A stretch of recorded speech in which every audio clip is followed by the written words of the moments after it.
السلام علیکم ورحمۃ اللہ وبرکاتہ الحمدللہ رب العالمین اللہم صلی علی محمد وعلی آل محمد۔ مسئلہ فدق کے حوالے سے ہم ایک خطبہ جو کہ مولانا اسحاق رحمہ اللہ نے ریکارڈ کروایا پنجابی زبان میں 2000 میں، یعنی سن 2000 میں، اس کو ہم پنجابی سے اردو کے اندر ریکارڈ کروا رہے ہیں۔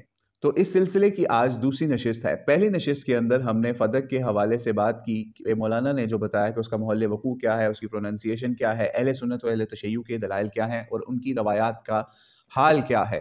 آج ان کی روایات کے بارے میں مزید حال کی طرف چلتے ہیں۔ مولانا اسحاق کا یہ خطبہ ہے، صفحہ نمبر 5 ہے، اور اس کا PDF بھی جن کو لنک چاہیے وہ ہم سے مانگ لیں، ان کو وہ بھی مل جائے گا۔ تو یہ دوسری نشست ہے، آئیے اس کا آغاز کرتے ہیں۔ اہل سنت کی کتب میں ہبہ کی روایات۔ در حقیقت ایسا نہیں ہوا، یہ پڑھیے اور سنیے۔ یہ مجموع الزوائد ہے اور اس کی 7ویں جلد ہے۔ سورۃ الاسراء کے حوالے سے صفحہ نمبر 52 پر لکھتے ہیں کہ اللہ تعالیٰ نے فرمایا، جو آیت ہے وَآتِ ذِی القربیٰ حقہ، اس آیت کے کانٹیکس میں ابو سعید خدری رضی اللہ عنہ کے ذمہ یہ بات لگا دی کہ وہ کہتے ہیں کہ جب یہ آیت نازل ہوئی کہ قرابت داروں کو ان کا حق دو، تو نبی علیہ الصلوۃ والسلام نے حضرت فاطمہ رضی اللہ عنہا کو بلایا اور فدق کا علاقہ انہیں دے دیا۔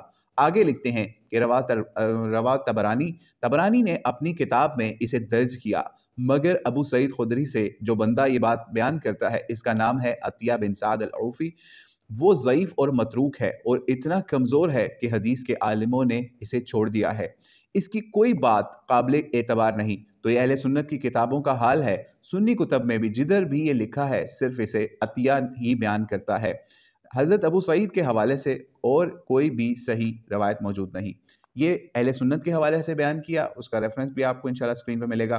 پھر اس کے بعد اہل تشیع کی کتب کا حال ہبہ کی روایات کے کانٹیکس میں بیان ہوتا ہے۔ اب آگے، اب میں شیعہ کتاب سے یہ پڑھنے لگا ہوں، بڑی اونچی کتاب ہے، باوجود یہ کہ شیعہ نے لکھی ہے۔ التفسیر والمفسرون میں اہل سنت کے علماء نے بھی لکھا ہے۔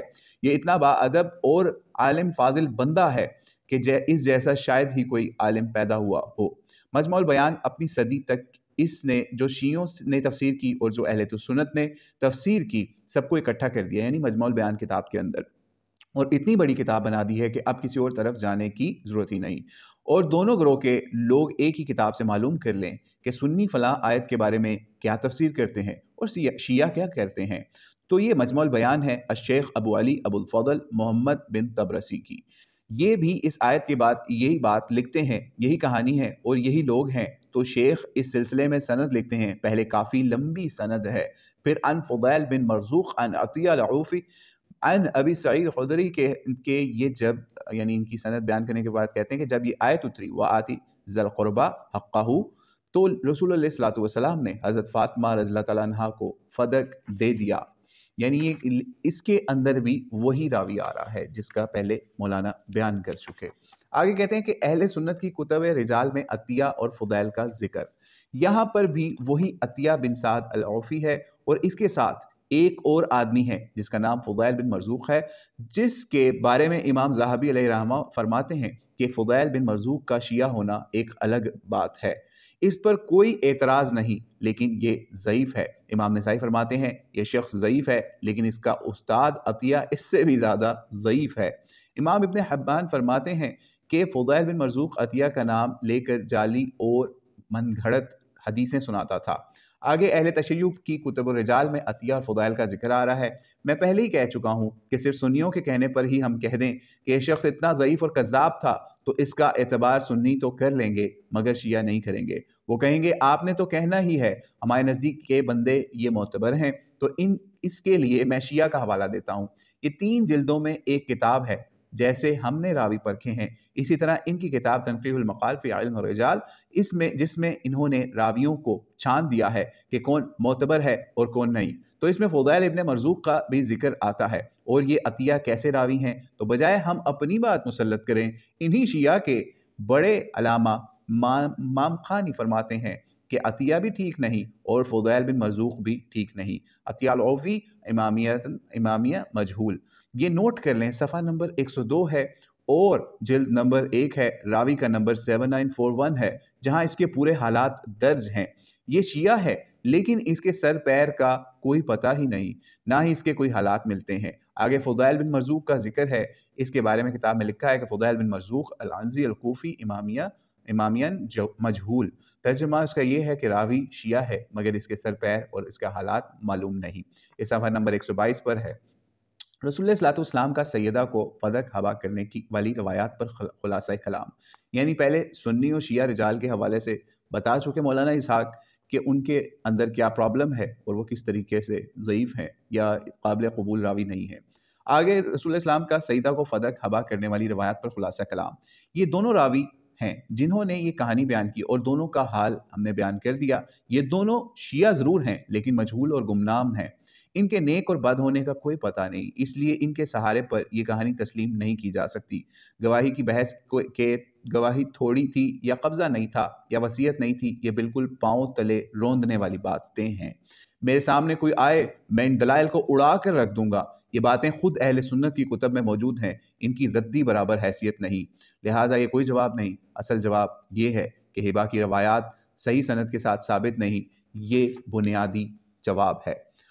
تو آگے چلتے ہیں۔ آگے یہ تو ہبہ والا معاملہ تھا جس پہ شیعہ اور سنی روایات کا حال مولانا نے بیان کیا کہ ان کی کوئی حیثیت نہیں بنتی، ٹھیک ہے۔ آگے چلتے ہیں وراثت کا مسئلہ، یعنی ایک طرف شیعہ کہتے ہیں یہ جناب ہبہ کر دیا تھا، دوسری طرف وراثت کا بھی دعویٰ کرتے ہیں کہ یہ اگر ہبہ نہیں تو پھر وراثت پہ چلتے ہیں۔ چلیں آئیے اس کی طرف چلتے ہیں۔ مولانا کہتے ہیں کہ وراثت کا مسئلہ، اس کے علاوہ یہ کہا گیا کہ حضرت فاطمہ رضی اللہ تعالیٰ عنہا نے پہلے ہبہ کا دعویٰ کیا تھا، حضور علیہ الصلوۃ والسلام نے فدق مجھے دیا تھا، جب حضرت ابوبکر نے اس بات کو نہ مانا تو آپ نے وراثت کا سوال کیا کہ چلو مانا کہ ہبہ نہیں کیا تو پھر بھی بیٹی ہونے کے ناطے اس کی حقدار ہوں اور مجھے فدق ملنا چاہیے۔ حضرت ابوبکر صدیق رضی اللہ تعالیٰ عنہ نے اس پر فرمایا کہ رسول علیہ الصلوۃ والسلام فرما گئے کہ نبیوں کا وارث کوئی نہیں ہوتا۔ پھر حضرت فاطمہ رضی اللہ تعالیٰ عنہا نے کہا چلو اگر ایسا بھی نہیں تو قرآن کہتا ہے کہ رسول اللہ صلی اللہ علیہ وسلم کے قریبوں کو، یعنی قریبی جو ہیں اہل عیال کو، مال فہم سے دے دو، خمس میں سے انہیں عطا کرو، تو اس میں سے مجھے بھی زمین دے دو۔ تو حضرت ابوبکر نے کہا یہ بھی نہیں ہو سکتا، تو پھر وہ ناراض ہو کر چلی گئیں۔ یہ ساری کہانی جھوٹے راویوں کی بنائی ہوئی ہے، کلبی جیسے کذاب اور جھوٹے راویوں نے یہ کہانی وضع کی ہے، اس میں کوئی اصلیت نہیں۔ در حقیقت نہ ہبہ کی بات ہے اور نہ ہی قرابت داری کی بات ہے اور نہ ہی وراثت کی بات ہے۔ آگے ایک اور کہانی ہے جو حضرت عمر کے حوالے سے منسوب کی جاتی ہے۔ حضرت عمر نے حضرت ابوبکر کی تحریر پھاڑ دی۔ یہ بھی کہانی مشہور ہے کہ وراثت کے بارے میں ایک اور واقعہ بیان کر دیتا ہوں۔ میری ذاتی طور پر ایک عالم سے ملاقات ہوئی، میں سب گزرے ہوئے لوگوں کو، یعنی مولانا سب گزرے ہوئے لوگوں کو مرحوم اور مغفور کہتا ہوں، کسی کے برا کہنے پر اس کو نہیں چھوڑ سکتا۔ جو شیعہ عالم فوت ہو چکے وہ بھی رحمت اللہ علیہ، کوئی بریلوی فوت ہوا تو وہ بھی رحمت اللہ علیہ۔ یہ مسائل علمی باتیں ہیں، یہ مولانا اہل حدیث مسجد کے ممبر کے اوپر یہ بات کر رہے ہیں، ٹھیک ہے، بیٹھ کے کہ بریلوی بھی رحمت اللہ علیہ، شیعہ بھی رحمت اللہ علیہ۔ یہ مسائل علمی باتیں ہیں۔ ایک آدمی نے جو اپنی تحقیق ٹھیک سمجھی وہ پیش کی، یہی مسلک امام ابن تیمیہ رحمہ اللہ کا تھا۔ انہیں رب نے یہ حوصلہ عطا کیا تھا کہ وہ مسئلہ بھی پکا بیان کرتے تھے اور ساتھ ہی اپنے مخالفین کی بخشش کی دعا بھی کرتے تھے۔ جب لوگ ان سے پوچھتے کہ ایک طرف تو آپ یہ کہتے ہیں کہ ان کا یہ عمل مشرکانہ ہے اور ان کا فعل کافروں کا سا ہے، یعنی ابن تیمیہ سے جب لوگ پوچھتے تھے تو وہ فرماتے یہ میری تحقیق ہے، اس بندے نے اگر زور لگایا اور اسے وہی بات سمجھ آئی تو وہ مجتہد ہے، اسے بجائے سزا کے ممکن ہے انعام ہی مل جائے، اور جو لوگ اس کے پیچھے لگے ہوئے ہیں وہ تو مقلد ہیں، میں انہیں دوزخ کیسے بھیج دوں؟ میں مسئلہ ضرور بیان کروں گا لیکن کسی کو کافر یا دوزخی ہرگز نہیں کہوں گا۔ یہی حوصلہ آپ لوگوں کے اندر پیدا کرنے کی ضرورت ہے، یعنی مولانا لوگوں کو کہہ رہے ہیں مسائل پیدا کرو لیکن مسائل بیان کرو لیکن مسلمان کو کافر نہ کہیں اور نہ ہی کسی کو دوزخ بھیجنے کا اختیار ہے۔ آگے وہ جو کہانی جس کے ابھی کہا کہ حضرت عمر کے حوالے سے مشہور ہے، مفتی جعفر حسین نجفی سے ملاقات میں یہ کلیئر ہو جائے گی انشاءاللہ آپ کو۔ نہج البلاغہ کی شرح لکھی تھی مفتی جعفر حسین نجفی رحمہ اللہ نے، مجتہد نے، اور مولانا اسحاق بھٹی صاحب نے بھی بڑے اچھے انداز میں ان کا ذکر کیا ہے، یعنی مفتی جعفر حسین نجفی کا۔ یہ اس وقت کی بات ہے جب علماء ایک دوسرے کو ملتے تھے، اکٹھے کھاتے پیتے تھے۔ یہ تکفیری فساد تو اب ہی اٹھا ہے، تو مفتی جعفر حسین صاحب یہاں تشریف لائے سدھو پورہ جامعہ مثنوی میں میری بھی ان سے ملاقات ہوئی، یعنی مولانا کی جعفر حسین نجفی شیعہ عالم سے ملاقات ہو رہی ہے۔ انہوں نے اپنی شرح نہج البلاغہ میں لکھا کہ حضرت ابوبکر نے قائل ہو کر حضرت فاطمہ کو تحریر لکھ کر دی تھی۔ چلو آپ کی بات ٹھیک ہے، میں نے وہ علاقہ آپ کو دے دیا، آپ یہ تحریر لے جائیں، اور وہ واپس جا رہی تھیں کہ راستے میں حضرت عمر نے مل گئے۔ انہوں نے، یعنی حضرت عمر رضی اللہ عنہ نے پوچھا کہ یہ کیا ہے، یعنی حضرت فاطمہ سے پوچھا یہ کیا ہے، تو انہوں نے کہا کہ حضرت ابوبکر صدیق نے مجھے تحریر لکھ دیا ہے، میں ابو بکر حاکم میں وقت ہوں اور میں تمہیں فدق کا علاقہ دے دیا ہے۔ تو حضرت عمر نے وہ تحریر طلب کی، یعنی حضرت فاطمہ سے کہا مجھے وہ دکھاؤ، اور پکڑ کر اس پر تھوکا، تحریر مٹا دی اور اسے پھاڑ دیا۔ اس کے بعد حضرت ابوبکر صدیق کے پاس گئے اور کہا کہ ان سے کہا، یعنی حضرت ابوبکر کے پاس حضرت عمر گئے، ان سے کہا کہ آج آپ انہیں یہ لکھ کر دے رہے ہیں، کل وہ خلافت طلب کریں گے تو آپ ان کی کون کون سی بات مانیں گے؟ یہ بات سبط ابن جوزی کے حوالے سے لکھ کر مفتی جعفر حسین صاحب نے لکھا کہ اہل سنت کا اتنا بڑا عالم یہ بات لکھ رہا ہے، اس لیے حضرت ابوبکر اگر سچے تھے تو نبیوں کا وارث نہیں ہو سکتا، تو پھر وہ مکر کیوں گئے اور تحریر کیوں لکھ کر دی؟ اپنی بات پر قائم رہتے کہ نبیوں کا وارث نہیں ہوتا، لکھ کر کیوں دیا حضرت فاطمہ رضی اللہ تعالیٰ عنہا کو؟ اور حضرت عمر کا بھی یہ بتایا، معاذ اللہ اس سے بڑے ظالم نکلے، یعنی حضرت عمر اس سے بڑے ظالم نکلے جنہوں نے حضرت ابوبکر کی تحریر ہی مٹا دی۔ یہ بہت بڑا اعتراض تھا۔ میں نے مفتی صاحب سے کہا، یعنی مفتی جعفر حسین سے کہا، نجفی صاحب سے کہا، یعنی شیعہ عالم سے، کہ آپ کو کس نے بتایا کہ سبط ابن جوزی جو ہے وہ سنی تھا؟ اس پر انہوں نے کہا کیا وہ سنی نہیں؟ تو میں نے کہا، یعنی مولانا اسحاق نے مفتی جعفر حسین سے کہا، جس آدمی پر بھروسہ کر کے آپ نے یہ کہانی ہمارے سر تھوپی ہے یا تھوپ رہے ہیں، اس سبط کا دادا سنی ہے، یعنی ابن جوزی، امام ابن الجوزی رحمہ اللہ، وہ اہل سنت کے بڑے امام ہیں، مگر یہ یوسف یعنی سبط یہ تو شیعہ تھا، اس نے شیعہ مذہب پر کتاب لکھی ہے، اور اس کی موت پر امام محی الدین نے کہا کہ اللہ اس پر رحمت نہ کرے، کانا رافضیہ۔ آپ میزان الاعتدال لسان المیزان پڑھیں تو مفتی صاحب ہکے بکے رہ گئے، تو یہ آپ اہل تشیع کا اپنا بندہ ہے، اس کی بات پکڑ کے آپ نے حضرت ابوبکر کو بھی شرمندہ کر دیا ہے، اور وہ معاذ اللہ حدیث پاک پر اپنے موقف سے کیوں پیچھے ہٹ گئے، اور حضرت عمر کو بھی ملزم ٹھہرایا۔ اس واقعے کی کوئی حقیقت نہیں، تو کہنے لگے کہ آج میرے علم میں یہ بات آئی ہے کہ سبط ابن جوزی شیعہ ہے۔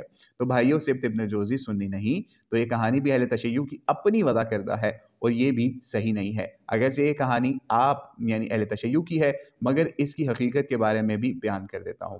آگے علامہ مجلسی کا تبصرہ، یہ مراد العقول فی شرح اخبار آل رسول ہے، یعنی کافی کے اندر کتاب الحجہ، یہاں پر بھی انہوں نے یہ کہانی لکھی ہے، مگر اللہ کا شکر ہے جھوٹ ہوتا ہے۔ الحدیث خامس اتنے متشدد اور سخت آدمی علامہ مجلسی نے 5ویں حدیث مجہول ہے، یعنی یہ لکھا ہے کہ حدیث بالکل لاپتہ ہے، اس کی کوئی حیثیت نہیں ہے۔ اس میں بھی یہی بات آتی ہے کہ رسول اللہ السلام نے بلایا، فاطمہ کو فدق دے دیا، اور حضور علیہ السلام کی زندگی میں حضرت فاطمہ رضی اللہ تعالیٰ عنہا کے کارندے اس زمین پر متعین رہے۔ آپ کے بعد حضرت ابوبکر نے ان کارندوں کو وہاں سے بے دخل کر دیا، تب وہ حضرت ابوبکر رضی اللہ تعالیٰ عنہ کے پاس آئیں اور پوچھا کہ آپ نے کیوں انہیں وہاں سے بے دخل کیا، یعنی حضرت فاطمہ کے کارندوں کو۔ تو حضرت ابوبکر نے ان سے گواہی طلب کی، تو حضرت علی اور حضرت ام ایمن رضی اللہ تعالیٰ عنہا کو لے آئیں۔ حضرت ابوبکر نے تحریر لکھ دی، جب وہ لے کر پلٹیں تو حضرت عمر ان سے ملے، انہوں نے پوچھا کہ یہ کیا ہے، تو حضرت فاطمہ نے کہا، انہیں تحریر دکھائی تو انہوں نے پھاڑ دی۔ شکر ہے کہ خود شیعہ عالم مانتا ہے یہ کہانی مجہول ہے، تو پتہ یہ چلا کہ یہ ایک فضول روایت ہے، اس کی کوئی حیثیت نہیں، یعنی شیعہ کے حساب سے بھی، یعنی ان کے رجال کے حساب سے بھی یہ کہانی جھوٹی ثابت ہوتی ہے۔ تو میرے بزرگوں اور عزیزوں، یہ فساد زیادہ بے علمی نے پھیلایا ہے۔ مسئلہ اگر عالمانہ ہو تو کوئی بات نہیں، مگر ہر گروہ کو چاہیے، وہ سنی ہو یا شیعہ ہو، دلیل وہ دینی چاہیے جس کی بنیاد ہو۔ سرسری باتوں سے معاملے کو ٹالنے سے بات نہیں بنتی، خصوصاً مسئلہ فدق جیسا اتنا بڑا اختلاف جس نے 1400 سال سے امت کو تباہ و برباد کر کے رکھ دیا ہے۔ تو یہ مولانا اسحاق نے شیعہ اور سنی کے رجال کے حوالے سے بات کی۔ آگے ہم مزید جو ہے، آگے حدیث فاطمہ کے حوالے سے چیزیں آئیں گی کہ حضرت فاطمہ کے حوالے سے بھی کوئی خطبہ ہے، اور اس لیے نبی کا وارث جو ہے وہ اس کے بارے میں حضرت فاطمہ کو کیا علم نہیں تھا، اور پھر حضرت فاطمہ کی ناراضی، یہ مزید انشاءاللہ نیکسٹ خطبے کے اندر، یعنی نیکسٹ اس خطبے کے پارٹ کے اندر ہم انشاءاللہ کوشش کریں گے، تیسری نشست کے اندر یہ ریکارڈ کروائیں گے، جو مولانا اسحاق پہلے سے ریکارڈ کروا چکے، اس کو اردو میں، پنجابی سے اردو میں ہم پڑھ کے آپ کو سنائیں گے، تاکہ پتہ چلے کہ مولانا اسحاق رحمہ اللہ نے مسئلہ فدق کو کس طریقے سے شیعہ سنی کے درمیان ان کے علم رجال کے حوالے سے اور دیگر حوالوں سے سالو کرنے کی کوشش کی۔ تو اللہ کریم سے دعا ہے اللہ کریم ہمیں اس مسئلے کو سمجھ کر اور آپس میں محبت بانٹنے والا بنائے۔ واللہ اعلم بالصواب۔ السلام علیکم ورحمۃ اللہ وبرکاتہ۔